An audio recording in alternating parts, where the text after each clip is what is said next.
just the second of two frameworks that have really stuck with me even years after coming out of business school. I also spent about 10 years at Google, and I think that marketing and brand strategy have gotten so overcomplicated, so I'm breaking things down to basics.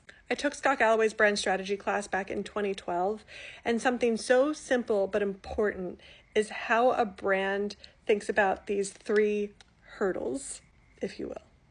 So you've got differentiation, relevance, and sustainability. Not like environmental. Sustainability is just in long term. If you don't have differentiation, you don't have anything for that brand to hang its hat on. There are no barriers to entry. Someone could just come along and copy exactly what you're doing. It is really the essence of what that brand is. To be relevant, there needs to be a need for this. It has to fit into someone's lifestyle.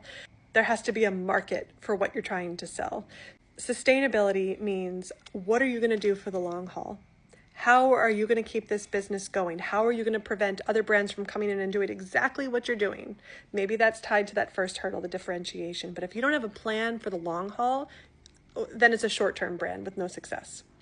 Again, I will be putting this in the context of some real brand case studies, but I wanted to set the foundation with just what some of these ways of thinking are. I don't know if this seems oversimplified to you, but I just think that there are so many confusing ways to think about marketing and brand strategy that sometimes we need to think about it just as common sense. Follow for more. I'm going to keep sharing things that I'm finding interesting in brands that I see, and ask me any questions, and let's keep chatting.